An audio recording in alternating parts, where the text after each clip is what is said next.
Se você ainda não investe porque diz que não tem dinheiro, a sua desculpa vai acabar hoje. Oi, eu sou a Priscila, seja muito bem-vindo ao SOS Millennials. Hoje eu vou te ensinar 7 livros, os 7 melhores livros sobre finanças. Então já se inscreve nesse canal, ativa o sininho de notificação e dá um like nesse vídeo para você não perder mais nenhuma atualização e enriquecer mais rápido. Se até hoje você estava dando desculpa para não começar a investir, porque não tem tempo, porque não tem dinheiro, porque não sabe por onde começar, eu vou te deixar um passo a passo com 7 livros que você vai encontrar também na versão gratuita.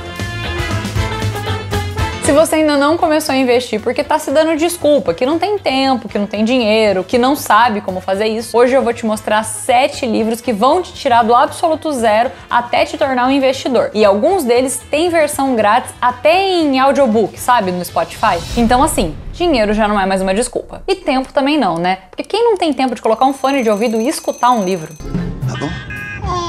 Em 7º lugar na nossa lista, eu coloquei um livro que ele é muito indicado para iniciante. Então, se você nunca investiu, não tem a menor ideia de como entender esses conceitos de ativo, passivo, o que é investimento e o que não é, o livro é O Homem Mais Rico da Babilônia. Esse livro conta com 2 personagens principais, o Bansir e o Arkady. O Bansir era uma pessoa pobre, né, do meio ali do proletariado, e um dia o Bansir tem um sonho, assim, que ele era tão rico que ele não precisava se preocupar com nada. Quem não se identifica com o Bansir, né? Digamos assim que o Bansir estava melhor do que quem estava contando os plaquês de 100. Porém, o Bansir acordou desse sonho, né, porque não existe sonho que dure pra sempre. Ele ainda nem terminou de digerir aquele sonho e de aceitar a realidade dele de pobreza, e o Cobb, o melhor amigo dele, vem e pede dinheiro emprestado.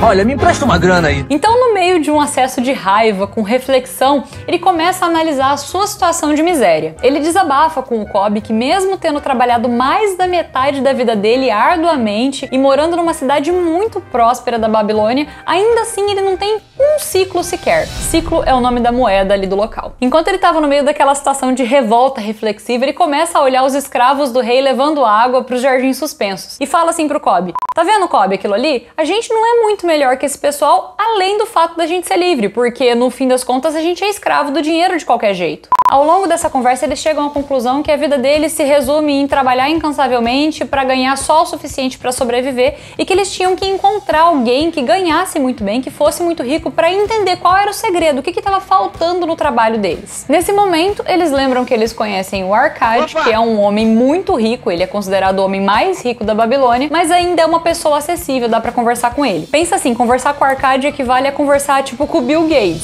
só que a gente não tem esse acesso, né? No meio desse diálogo entre o Cobb e o Bansir, existe uma coisa que o Cobb fala que é uma das principais lições desse livro. O Cobb fala o seguinte, que não adianta ter a bolsa cheia de dinheiro, cheia de moedas de ouro, como ele fala, e não ter como repor isso. Então o segredo da riqueza estava em uma bolsa que se repõe automaticamente, em alguma coisa que gera lucro para você constantemente, porque uma bolsa cheia de ouro que não se repõe vai acabar um dia. E a partir daí você precisa ler esse livro porque ele traz lições sensacionais sobre como construir uma mente de riqueza antes de ter a riqueza de verdade. Mas uma das coisas mais interessantes que o Arkady ensina para eles é que ele precisa separar 10% da renda todos os meses para que ele consiga acumular algum tipo de patrimônio. Então vamos ao 6º livro da lista, Pai Rico, Pai Pobre.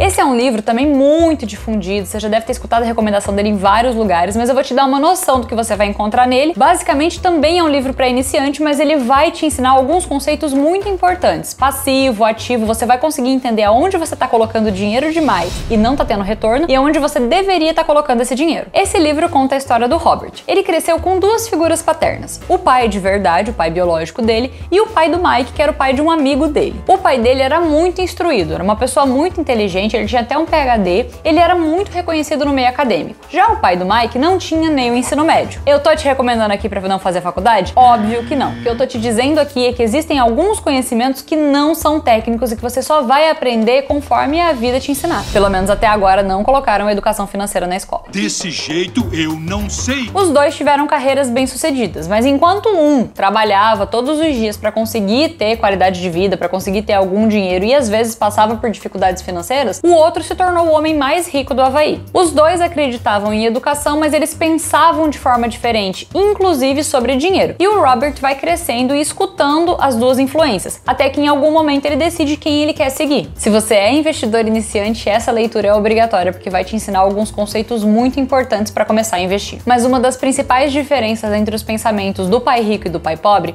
é que um deles falava: olha, Robert, você deveria estudar muito para que você consiga trabalhar numa boa empresa. E o outro pensava completamente diferente. Olha, Robert, você deveria estudar muito para que você consiga comprar uma boa empresa. É aí que mora a diferença do pensamento.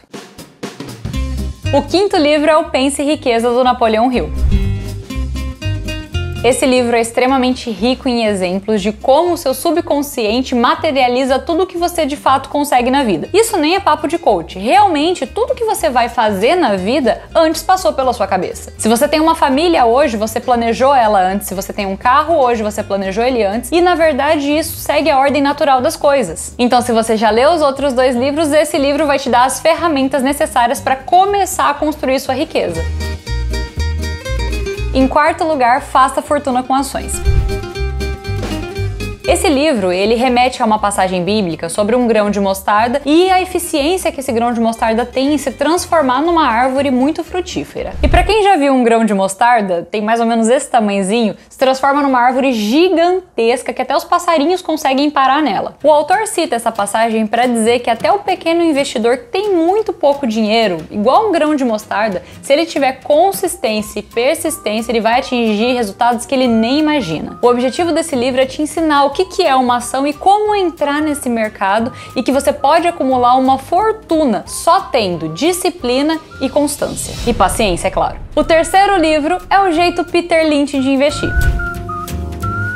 Depois que você entendeu o que é uma ação e como funciona essa renda variável, agora tá na hora de você conhecer os grandes. Para você ter uma ideia, o Peter Lynch foi gestor de um fundo de 77 até 90 e a rentabilidade média dele por ano é 29,2%. E se você não tem parâmetro ainda para saber se essa é uma rentabilidade ou boa, ela só é excelente só. Esse livro foi publicado em 1989 e os conceitos continuam muito atuais. Nesse livro ele vai te ensinar o passo a passo de como escolher boas empresas e o que é importante olhar em cada uma delas. Em segundo lugar, o jeito Warren Buffett de investir.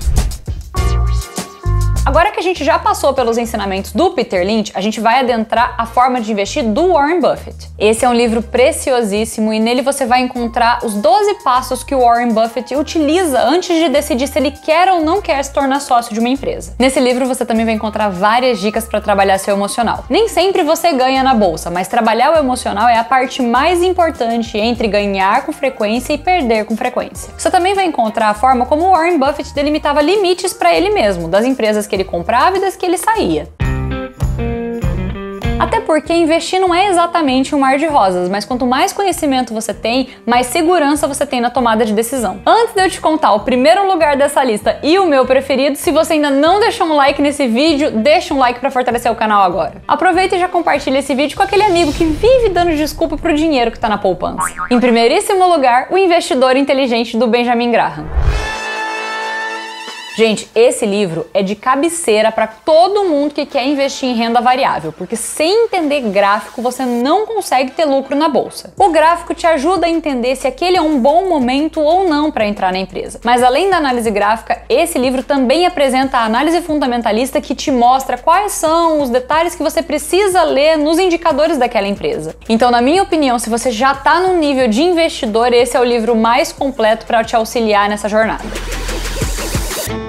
Se você acha que faltou algum livro, deixa aqui embaixo nos comentários, que eu adoro indicações de leitura. No mais, eu vou ficando por aqui. A gente se vê na semana que vem. Tchau, tchau!